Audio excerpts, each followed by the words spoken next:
Good evening student. Hindi के online classes में आज हम हिंदी की पूरक पुस्तक पढ़ेंगे। महाभारत पार्ट 2 भीष्म प्रतिज्ञा। तेजस्वी पुत्र को पाकर राजा प्रफुल्लित मन से नगर को लौटे और देवव्रत राजकुमार के पद को सुशोभित करने लगे। ये इसके आगे का हमने पढ़ा था कि शांतनु के बारे में बात हो रही थी और गंगा के पुत्र देवव्रत, जिन्हें अब हम भीष्म पितामह के नाम से जानते हैं। 4 वर्ष और बीत गए। एक दिन राजा शांतनु यमुना तट की ओर घूमने गए तो वहाँ अप्सरा सी सुंदर एक तरुणी दिखाई दी। तरुणी का नाम सत्यवती था। तरुणी मतलब एक युवती। गंगा के वियोग के कारण राजा के मन में जो विराग छाया हुआ था वह इस तरुणी को देखते ही विलीन हो गया। विलीन मतलब गायब हो गया। गंगा के जाने के बाद वो बहुत ही दुखी रहने लगे थे। उस सुंदरी को अपनी पत्नी बनाने की इच्छा उनके मन में बलवती हो उठी और उन्होंने सत्यवती से प्रेम याचना की। सत्यवती बोली, मेरे पिता मल्लाहों के सरदार हैं। मल्लाह मतलब जो नाव चलाते हैं, नाविक। पहले उनकी अनुमति ले लीजिए, फिर मैं आपकी पत्नी बनने को तैयार हूँ। राजा शांतनु ने जब अपनी इच्छा उन पर प्रकट की तो केवटराज ने कहा, आपको मुझे एक वचन देना पड़ेगा। राजा ने कहा, जो मांगोगे दूंगा, यदि वह मेरे लिए अनुचित ना हो। केवटराज बोले, आपके बाद हस्तिनापुर के राज सिंहासन पर मेरी लड़की का पुत्र बैठेगा। इस बात का आप मुझे वचन दे सकते हैं। केवटराज की शर्त राजा शांतनु को नागवार लगी। गंगासुत को छोड़कर अन्य किसी को राजगद्दी पर बैठाने की कल्पना तक उनसे न हो सकी। गंगासुत मतलब गंगा का बेटा भीष्म, भीष्म पितामह, जिनका नाम पहले देवव्रत था। निराश और उद्विग्न मन से, उद्विग्न मतलब परेशान, वह नगर की ओर लौट आए। किसी से कुछ कह भी न सके, पर चिंता उनके मन को कीड़े की तरह कुतर कुतर कर खाने लगी। देवव्रत ने देखा कि उसके पिता के मन में कोई ना कोई व्यथा समाई हुई है। व्यथा मतलब दुख है। तो बेटा उनके अपने पिता के मन के दुख को समझ चुका था। एक दिन उसने शांतनु से पूछा, पिताजी, संसार का कोई भी सुख ऐसा नहीं है जो आपको प्राप्त ना हो, फिर भी इधर कुछ दिनों से आप दुखी दिखाई दे रहे हैं। आपको किस बात की चिंता है? यद्यपि शांतनु ने गोलमाल बातें बताई, मतलब वो बताना नहीं चाहते थे अपने बेटे को, फिर भी कुशाग्र बुद्धि देवव्रत, कुशाग्र बुद्धि मतलब वो बहुत बुद्धिमान थे, वो समझ चुके थे। उन्होंने राजा के सारथी से पूछताछ करके उस दिन केवटराज से यमुना नदी के किनारे जो कुछ बातें हुई थी उनका पता लगा लिया। सारथी कौन होता है? जो रथ को चलाता है। तो उससे पता करके और केवटराज के बारे में और उनसे जो बातें हुई थी वो उनको पता लगी। पिताजी के मन की व्यथा जानकर देवव्रत सीधे केवटराज के पास गया और उनसे कहा वह अपनी पुत्री सत्यवती का विवाह महाराज शांतनु से कर दें। केवटराज ने वही शर्त दोहराई जो उन्होंने शांतनु के सामने रखी थी। देवव्रत ने कहा, यदि तुम्हारी आपत्ति का कारण यही है तो मैं वचन देता हूँ कि मैं राज्य का लोभ नहीं करूँगा। सत्यवती का पुत्र ही मेरे पिता के बाद राजा बनेगा। केवटराज इससे संतुष्ट नहीं हुए और उन्होंने दूर की सोची।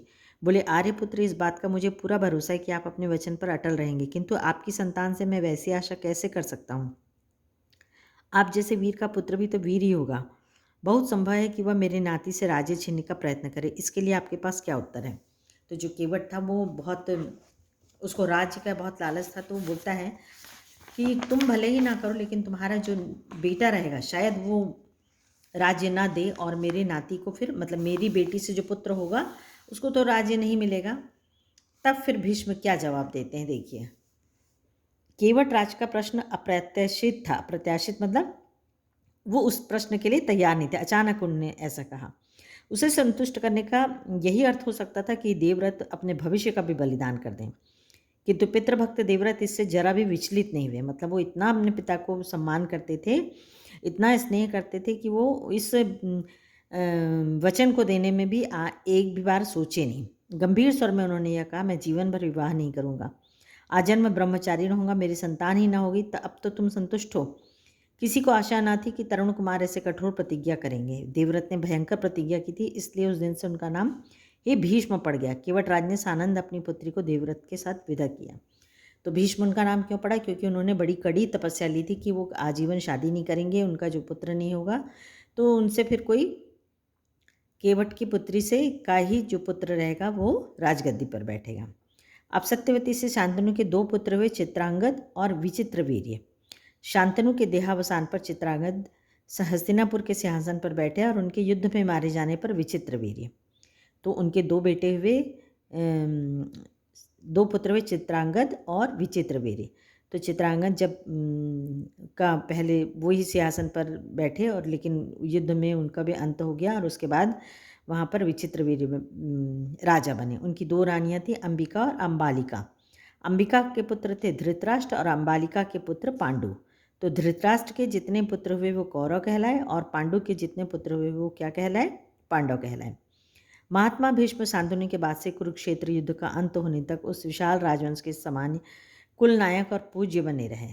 तो महात्मा भीष्म जो थे शांतनु के बाद से लेके जब तक के राजवंश रहा तब तक के लोग उन्हें बहुत ज़्यादा मानते थे, पूजनीय रहे। शांतनु के बाद कुरुवंश का क्रम यह रहा। देखिए चार्ट दिया हुआ है। शांतनु से पहले उनकी 2 रानियां थीं, गंगा और सत्यवती। तो गंगा के पुत्र थे देवव्रत, सत्यवती के 2 पुत्र थे चित्रांगद और विचित्रवीर। विचित्रवीर की 2 रानियां थीं अंबिका और अंबालिका। अंबिका से हुए धृतराष्ट्र, उनके कौरव और अंबालिका से थे पांडु और उनके पुत्र हुए पांडव। अब इसका हम आपको क्वेश्चन आंसर PDF के थ्रू भेज देंगे। Thank you.